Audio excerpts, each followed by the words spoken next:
T L P سے ہماری لاکھ مخالفت، لیکن یہ کہنا کہ یہ انڈین ایجنٹ ہے، یہ فورن فنڈنگ کے اوپر چل رہے ہیں، یہ ملک دشمن ایجنڈا لے کے چل رہے ہیں، یہ تو وہی کچھ ہے جو کچھ آپ کے بارے میں دوسری جماعتیں کہتی ہیں، آپ وہی کارڈ ان کے اوپر کھیل رہے ہیں۔ یہ بالکل غلط اپروچ ہے، میں بالکل اسے سپورٹ کرنے کے لیے تیار نہیں۔ اب تو ہمیں قرآن اور سنت کی تعلیمات مجبور کر رہی ہیں کہ ہم آپ کا اس حوالے سے کوئی ساتھ نہ دیں، کیونکہ آپ نے عہد توڑا ہے۔ وَأَوْفُوا بِالْعَهْدِ، اور پورا کرو اپنے کیے ہوئے عہد کو۔ إِنَّ الْعَهْدَ كَانَ مَسْئُولًا، بے شک قیامت والے دن عہد کے بارے میں تم سے سوال کیا جائے گا۔ یہ لوگ سمجھتے ہیں عہد کوئی چیز ہی نہیں ہوتی، اور ریاست کا عہد یہ تو بہت بڑی چیز ہوتی ہے۔ اور پھر وہ مسلمان جو ہمیں آئے دن ریاست مدینہ کی باتیں کرے، وہ حکمران جو ہمیں آئے دن قادسیہ اور یرموک کے واقعات سنائے، وہ حکمران جو 2014 کے دھرنوں میں اس طرح کی تقریریں کرے کہ بڑے بڑے علماء جو ہیں وہ بھی ششدر رہ جائیں کہ دین کے بارے میں اس کا ایسا نالج ہے اور پتہ نہیں یہ کیا کایا کلب کر دے گا آ کے۔ اور اب جب وہ حکومت میں آئے ہیں، ان کو اپنے دھرنے یاد نہیں ہیں۔ پوری قوم کی اکانومی ان لوگوں نے 2014-15 کے اندر ایک ہنستے بستے ملک کو اجاڑ کے رکھ دیا،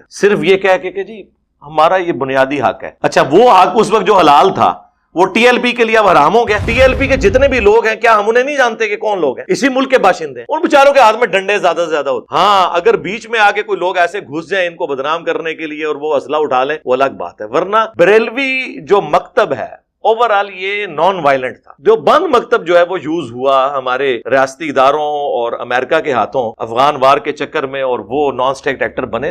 بریلویوں میں تو کبھی کوئی نان اسٹیٹ ایکٹر جماعت اس طرح کی رہی نہیں ہے۔ سعودی عرب آپ چاہے روزہ شریف پہ جا کے صلاۃ السلام عرض کریں، چاہے خانہ کعبہ میں کھڑے ہو کر آپ قنوت نازلہ پڑھ لیں، ملک کے حالات اس سے ٹھیک نہیں ہونے جب تک جو سورۃ الانفال میں ہے نا کہ اللہ تعالیٰ اس قوم کی حالت کبھی نہیں بدلتا جب تک کہ وہ اپنی حالت خود نہ بدل دے۔ ایکسٹرا جوڈیشل ایکٹیویٹیز چاہے ہمارے ریاستی ادارے کریں، کوئی جماعت کرے، میں شروع سے اس کے خلاف۔ میں کہتا ہوں کہ پاکستانی فوج کے علاوہ کسی کو یہ حق نہیں ہونا چاہیے کہ اس کے ہاتھ میں اسلحہ ہو یا وہ ڈنڈے کے زور کے اوپر کسی کو منوانے کی کوئی بات کوشش کرے۔ یہ کام ود ان کنٹری جو ہے وہ پولیس کا ہے، اور بارڈرز کے اوپر فوج کا کام۔ فوج کا کام نہیں کہ وہ اندر آ جائے، اور پولیس کا کام نہیں کہ وہ باہر چلی، اور نہ کسی مذہبی جماعت کا کام ہے کہ وہ ہاتھ میں ڈنڈا لے کے لوگوں کو زبردستی منوانے کی کوشش کرے۔ یہ تو بالکل خلاف۔ ایک طرف ہم لوگوں سے کہتے ہیں کہ قومی دھارے میں آئیں، دوسری طرف اگر کوئی جماعت اپنی آپ کو الیکشن کمیشن میں رجسٹر کرواتی ہے، اور ایک پولیٹیکل جماعت ہے جو پاکستان میں 5ویں نمبر پہ آئی ہے ووٹ لینے کے اعتبار سے، اور پنجاب میں 30 نمبر کے اوپر، آپ اسے کلعدم ڈکلیئر کر رہے ہیں۔ یعنی یہ کون سا راتوں رات آپ لوگوں نے فیصلہ کر دیا؟ میں نے اس وقت بھی مخالفت کی تھی۔ یہ وہ جماعتیں نہیں ہیں جن کے خلاف آپ لوگ رد الفساد یا ضرب عزم لڑ رہے ہیں، وہ ٹھیک ہے ہم آپ کے ساتھ۔ ضرب عزم اور رد الفساد کی جو برکات پاکستانی فوج کی قربانیاں اور عوام الناس کی اس سے بھی زیادہ قربانیوں کی وجہ سے